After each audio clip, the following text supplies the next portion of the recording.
Bloody hell. Look at the state of this place. Better sort it out before Mum sees it. Welcome back, ScreenCrush. I'm Ryan Airy, and this is all of the Easter eggs, references, and little things that you might have missed in Moon Knight Episode 5, including your mom. Oh no, it's Mother's Day already? I haven't gotten my mom anything. I gotta go find her something. No, wait, it's coming up. It's not yet. All right, fine, whatever.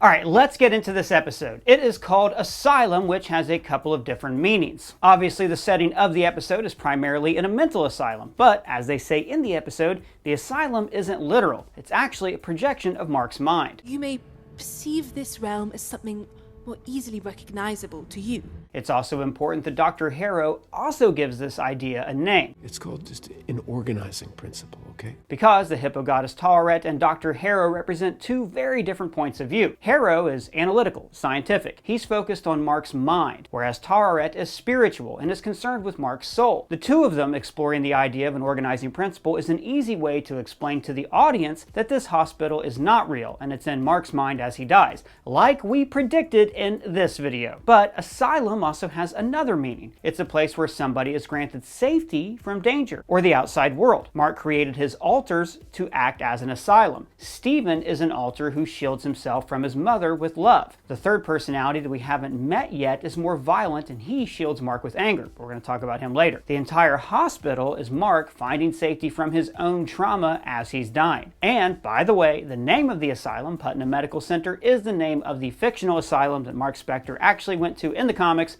but more on that later. Have you guys noticed a trend with these Marvel Disney Plus shows? The penultimate episode is often about the character undergoing some sort of psychoanalysis or introspection. Like in WandaVision, she retraces her past with Agatha acting as a kind of therapist. You're on the precipice.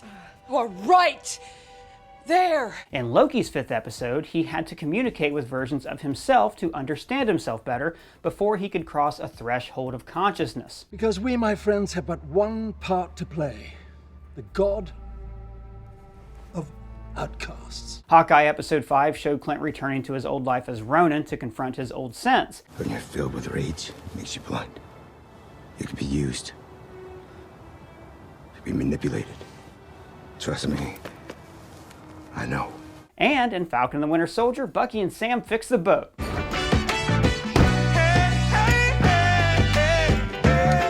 And Sam also reconciles the legacy of Cap's shield with America's complicated history of race after talking to Isaiah Bradley. So I guess we should have expected that Moon Knight, a show about a character who's suffering from DID, would have an episode dedicated to self-discovery and psychoanalysis. And I just want to apologize very quickly for using some outdated terminology in past videos. I've been explaining DID as another name for multiple personality disorder, or calling the alters other personalities or other identities, and I've been doing this to speak in layman's terms so more people can understand the condition. And that was a mistake. I've learned a lot about DID because of the show Moon Knight, and I'm sure a lot of you have too. It's been a great show to entertain, but also to enlighten us about this disorder. Now, a lot of you have had questions about Taweret, and was she one of the Ennead members that we saw a few episodes ago? First of all, she's actually voiced by an actor who's appeared in the MCU all the way back in Iron Man. She's your mom. Hey Doug, what's that you're holding there? For Mom, for Mother's Day. Aw, buddy, an open jar of bleach. You can do better than that. Like what? Actually, you know what? I have the perfect idea. Recently, I bought 1 square foot of land in Scotland, which makes me a Scottish landowner. And according to Scottish custom, this makes me able to have the title of Lord or Lady. Oh, would you inherit a haunted castle from your uncle or something? Haha, no, even better. I purchased 1 square foot of land through a company called Established Titles. They're the sponsor of this video. My land is on a private nature reserve in Ardelay, Aberdeenshire, and my purchase helps preserve their woodlands. That's the cool thing about this certification. It isn't just a novelty gift. It helps protect the woodlands of Scotland. With every order, Established Titles plants trees all over the world. Through their charity partners, One Tree Planted and Trees for the Future. You get this awesome certificate with an official crest and a unique plot number so you can see the exact location of your land. Then your mom will be allowed to officially change her name to Lord or Lady, and she can have this on her credit cards or plane tickets. It also makes for a terrific last-minute gift. I mean, just look at some of these reactions. Lord Joe Green. Yes! Lord Kenneth Delane Albert. All right. Hey, look at that. You will be calling me Lord! So, Doug, you should definitely get your mom one of these certificates so she can officially call herself a lady. Right now, Established Titles is running a Mother's Day sale. So, if you use the code ScreenCrush, you get an additional 10% off any purchase, and you help support our channel. So, go to establishedtitles.com/ScreenCrush to get your gifts now. Back to the Easter eggs. The episode begins with a shot of the water in the cave and the cries of Mark's brother. Now, this is interesting for a few reasons. Water is often used as a metaphor of the unconscious. It's actually why so many horror movie monsters tend to emerge from the water. Like, seriously.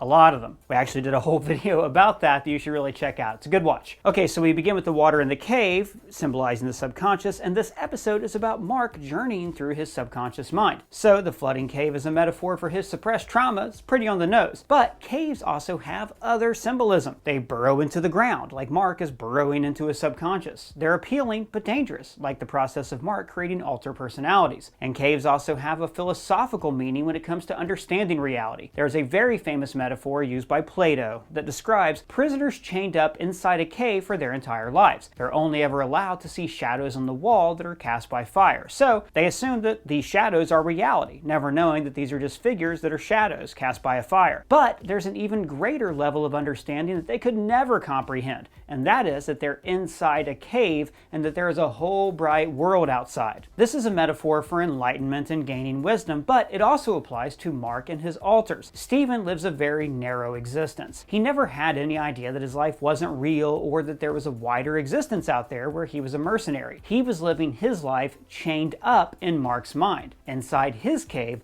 observing the world as shadows. We also see this in the show where he deliberately shackles himself to his bed, a way to close himself off from that greater understanding. Now, as long as Mark relied on Stephen, he was also trapped in a cave as well because he was not whole. The episode ends with Stephen being pushed from his mind and Mark in a glowing field of reeds. This is because he has just exited Plato's cave and has found enlightenment within, which will make it all the more heartbreaking when he chooses to return to the cave after freeing Khonshu so he can fight Amit. Kind of like Superman in Superman 2, he's going to give up his happy existence to regain his powers and save the world. Now, like I said earlier, the facility that Mark is in is Putnam Medical, which is where he was committed in the comics, in his hometown of Chicago, just like in this episode. Now, I've mentioned this before, but this whole storyline with the Asylum was lifted from the comics. Now, just to revisit that briefly, in the great run by Jeff Lemire, Mark hallucinates that he's in a mental asylum. His doctor is Amit and the other patients are his friends, just like we saw last episode. Then, as he escapes, he goes through a mind-bending journey through the lives of his alter personalities, until he realizes that this hospital illusion was actually constructed by Khonshu to help him repair his mind. This episode repeats some of those visual storytelling devices, like Mark walking through doors into his other memories. Now, in that story, he has to become mentally complete by absorbing his alters, and here he becomes mentally complete by sharing his memories with Stephen, in a way becoming equals with him. There are other elements lifted from that run, but I'm going to talk about those later on.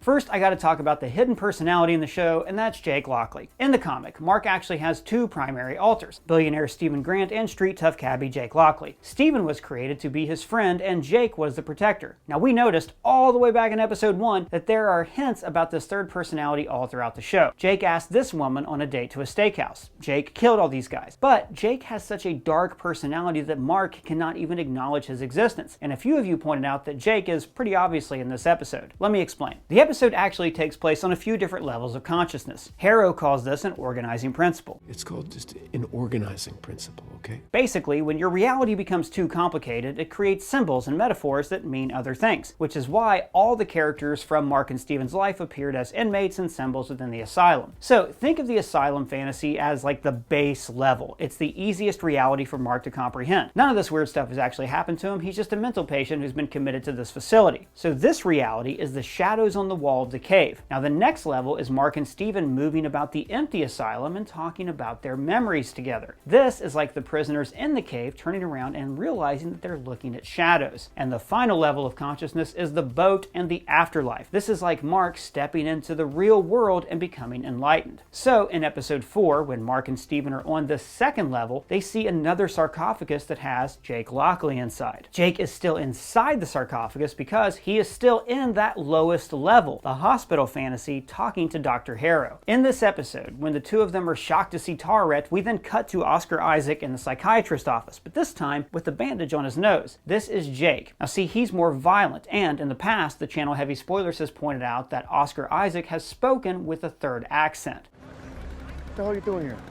You should be here. Why? And that's the accent that we hear here. I think that Jake might have a bandage on his nose from this moment.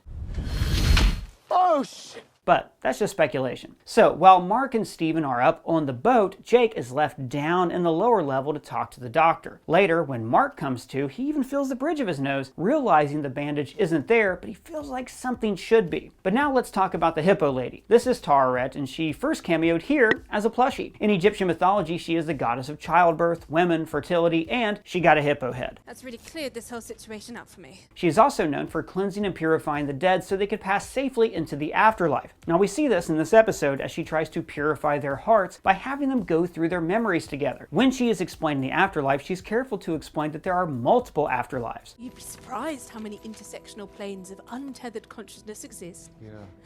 Like the ancestral plane. Oh, just gorgeous. And this is your big MCU connection for the episode. The ancestral plane is the afterlife that we've seen in Black Panther. Allow the hardship up to restore the powers of the Black Panther and take you to the ancestral plane. And we've made videos in the past about the Ennead's connection to Bast, another Egyptian goddess, and the one who is worshipped in Wakanda. This line actually solidifies that connection. Bast and the other Egyptian gods are probably all aliens who came here from the Overvoid. They might have even traveled on that Wakandan meteor that was filled with vibranium. And I just gotta say, depicting the afterlife as an endless desert that wants to devour you, very Beetlejuice. Barbara! What's Beetlejuice? It's a movie from the 80s with Michael Keaton. You should watch it. It's great.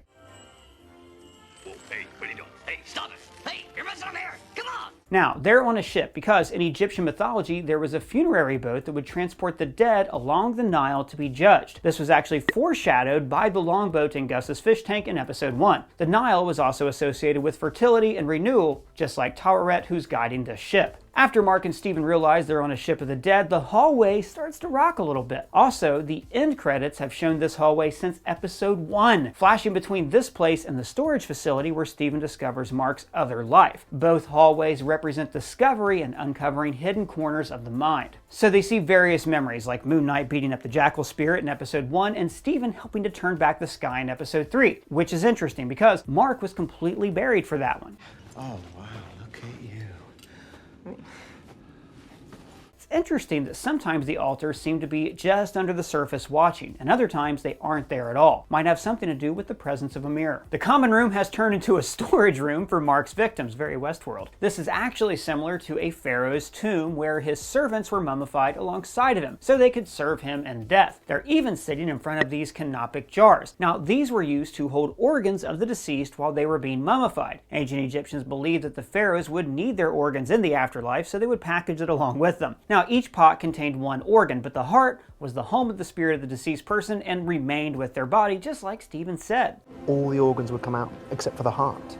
How come? Well, because they believed you needed your heart to be judged in the underworld. Then why them jars got big heads on them? Well, because they represent the 4 deities who actually represent the 4 corners of the compass. I love you. I love you too, Doug. Then they enter into the root of Mark's trauma, the day his brother dies. This is also the last day that his mother was kind and loving. As they leave, they say, Laters, Gators. Wild crocodile. And of course, Amit is a crocodile. Amit is the one who judges souls, just like after this event, Mark is constantly judging himself and his own morality. But also, Steven used this phrase in episode 1. Anyway, sorry I missed you, Mum. I'll try again tomorrow. Laters, Gators. Because in Steven's mind, everything is good with his mom, and this is probably one of his last memories of her in the flesh. Now, in the comics, Mark does have a younger brother named Randall. Like Mark, he was a mercenary and later became the villain Hatchet Man and then Shadow Knight. In the cave, the boys are acting out their favorite TV show, Tomb Buster. Can you hear that, Dr. Grant? I sure do, Rosa. Sounds to me like danger.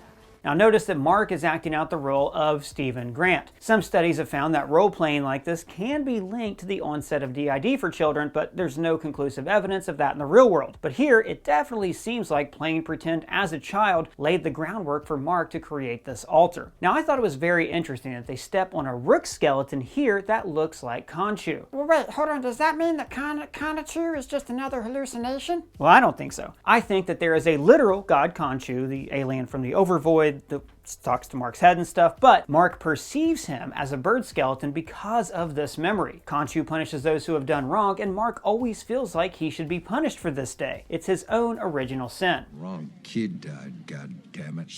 Now notice that Khonshu does not appear as a rook skull until after he is in Mark's mind, which links him to this traumatic event. Next we see the family sitting Shiva for Randall, and I like that Mark is still Jewish like he is in the comics. In the comics, his dad was originally a rabbi and a Holocaust survivor, and I always felt like there was like kind of an undertold story of a Jewish man being enslaved by an Egyptian god, but all of that subtext is preserved here in this show. Then we go through Mark's traumatic childhood where we see the roots of his DID. His mother can't love him, so he invents a son that she couldn't help but love, and this new son is repulsed by violence, so the new child is able to block out the violence that his mother uses against him, and his new persona is also repulsed by the violence that Mark commits for a living. Later on, Harrow will make a connection between the violence of his mother and the violence that Mark uses against others. Do you think you created Stephen to hide from all the awful things you feel you've done in your life? Or do you think Stephen created Mark to punish the world for what your mother did to you? So in a sense, every time Mark hurts people, mentally he's linking this back to the original violence he experienced from his mom. So during this part we see two birthday parties. In one, Mark is wearing all white, foreshadowing a color he'll often wear as an adult. But also in the comics, Khonshu first came to Mark when he was a child. I'm wondering if the same thing happened here, where he slowly started to influence Mark's mind from a young age and guide him into the life of a mercenary. He even chose Mark because of his DID and how it made him easier to control, just like they implied in this episode. Your mind, I feel it. Fractured. Broken. He was manipulating you from the start. Mark says. Turns out going AWOL in a fugue state gets you discharged from the military. Which is also taken from the Jeff Lemire run of the comics. And this whole origin story with Raoul Bushman, the archaeologist, and Mark being left for dead all happened as well. The origin of Moon Knight is recreated very faithfully from the original comics, and he even gives us a badass name drop of the hero. Rise and live again as my fist of vengeance, as my Moon Knight. Back on the boat, Mark and Stephen's hearts are still being weighed, and notice that the figure holding the scales is Anubis, the god of the dead. This is because Anubis was the actual god who weighed the scales. Ammit just devoured people afterwards. And we see that Ammit is loose, judging souls all willy-nilly, usurping that responsibility from Anubis. Mark's scales are having a hard time balancing, which Harrow showed us all the way back in episode 1. There's chaos in you.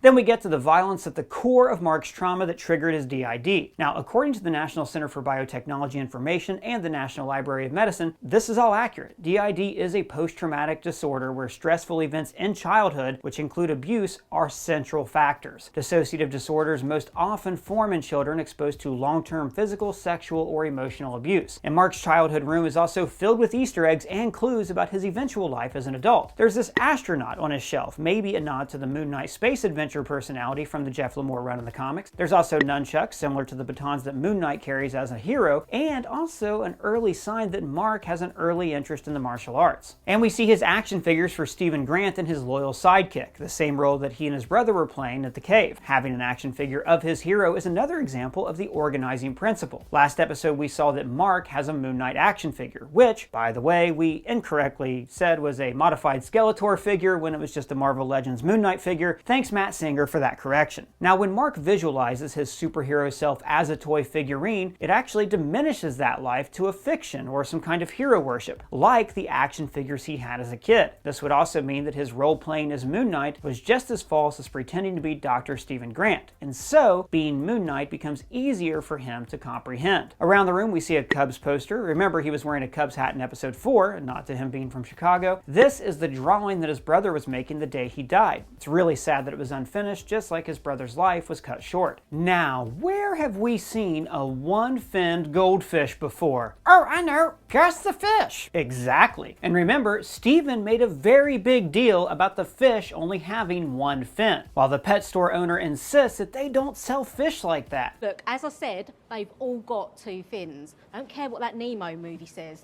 And he's also feeding Gus while he's talking to his mom, associating this pure memory of his brother with a fantasy life where his mother still loves him. So is Gus the fish ever real? Oh yes, Doug, I do think Gus the fish is real, but that he only ever actually had one fin, because Steven chose to see him that way. After his mind kind of started to meld with Mark's, he suddenly saw Gus as he actually is, with two fins. But then why did one of his alters go into the store trying to buy a one-finned fish? If you want to swap it, go ahead. But like I said yesterday, they've Wait, all what? got... What do you mean yesterday? I wasn't here yesterday. Because maybe this second alter, who could be Jake Lockley, also thinks that Gus has one fin. Solid theorizing, person. Thank you, Doug. Oh my god, who's feeding Gus during all this? We also see a set of scales made of wooden blocks, like the scales measuring their hearts. There's also a toy boat, maybe foreshadowing the boat of the afterlife that they are currently on. Now, it could be that this boat going across the desert is all part of that organizing principle that Mark's mind is using to make sense of these circumstances.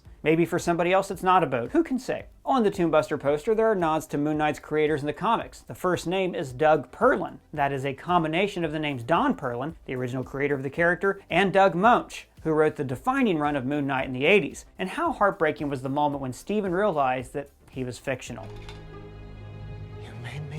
Like I predicted, it hit just as hard as this moment from Batman the Animated Series. I have memories, a past.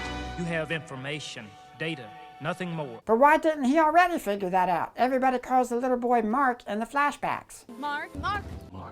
Cognitive dissonance, my man. He was only seeing what he wanted to see. Now notice that all through the flashbacks, Mark is always wearing a single colored shirt, until he invents Steven. Then his shirt is checkered, to show that there are two identities who share the same space, but never touched, just like the checkered pattern on his shirt. We've actually seen this wardrobe choice before in episode 2, when the personalities begin to intersect. Back in Harrow's office, we see his diploma from the School of Physiological Sciences. The diploma isn't signed, and it doesn't show Harrow's name. This is because none of this is real. It's all an illusion to organize Mark's memories into something simple that he can comprehend, so it can't create something as complex as a real diploma. When Steven appears, he calls him Very Ned Flanders. Thanks, God.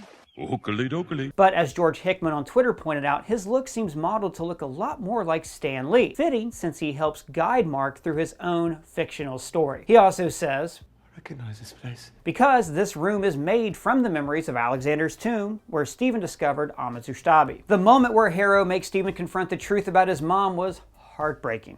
My mom is dead. Harrow says that Steven was brought in after his mom died, and as we see a bit later, this was the event that made Mark retreat back into his DID. This sign reads Watterson Food and Liquor, maybe a nod to Trevor Watterson, the co-executive producer of the Marvel Disney Plus shows. Or, as Joe Malt2 on Twitter points out, this could be a nod to the great Calvin and Hobbes director Bill Watterson. Calvin is a child whose best friend is another personality he created, an anthropomorphized tiger that he has adventures with. So, this is the moment where Mark is able to use Steven's goodness to help him make himself feel whole. He needed that pure part of himself that he expelled to help him see the truth. It wasn't your fault. It's not your fault. The channel heavy spoilers pointed out that Steven is actually wearing the same pajamas that he wore in the first episode. Maybe a way to imply that this was his life just before we first saw him, or at least it was his state of mind at the time. Then the longship approaches the Gates of Osiris, the leader of the Ennead we saw in episode 4, and who was the god of many things, including the underworld and resurrection. Now, this works a little different from actual mythology. When arriving in the realm of the Duat, that's the land of the gods, the deceased had to pass through 7 gates, reciting a magical spell at each stop. If successful, they arrived at the Hall of Osiris, which was the place of judgment. But along the way, Mark has to fight off the spirits of the people he's killed. Except he doesn't want to fight them. His guilt is all-consuming. He wants them to punish him. So it takes Steven, the pure part of himself, to show Mark that he is a good man and deserves to live. Now, one part of this does suck. I prefer cricket. Cricket sucks. It's the only sport more boring than Pee Wee soccer. Yes, I know it's really hard to hit a cricket ball, I get it. But a game can go on for literal days and then end in a tie. If I wanted to spend that much time watching something unfulfilling, I would watch The Walking Dead. And then, Steven falls to the sands, ranking this number 3 on our list of imaginary friend deaths. Number 2, Bing Bong from Inside Out. Take her to the moon for me, okay? And our number 1 saddest imaginary friend death, Wilson from Castaway. Wilson! I'm sorry! Let us know your saddest imaginary friend deaths down in the comments. Now, I'm wondering if Stephen falling into the duat was foreshadowed all the way back in episode 1 here. And did it suck for you? Getting rejected from the Field of Reeds? Well, that don't make sense, because I'm not dead, am I? Stevie. Am I? Swagato Sakar on Twitter even pointed out that Steve's frozen pose was actually foreshadowed by his obsession with Crawley, the living statue, all the way back in episode 1. And then Mark enters the Egyptian heaven, the Field of Reeds. The song playing is Mas Ala del Sol by Manuel Bonilla. The lyrics talk about entering the kingdom of heaven, just like Mark enters the equivalent of Egyptian heaven at the end of the episode. And that's where we are. Mark, alone in the overvoid, waiting for some mystical figure to summon him like an ancient Beetlejuice. It's showtime. So, Doug, what did you end up getting your mom for Mother's Day? I got her that established title certificate. She loved it. Oh, is that true, Doug's mom? Now you must call me Lady Doug's mom. All right. Hey, Doug. Yeah? That's your mom. Nice one. Right? Well, that's all the Easter eggs we found, but if you found any, let us know in the comments below or at me on Twitter. And if it's your first time here, please subscribe and smash that bell. For ScreenCrush, I'm Ryan Airy.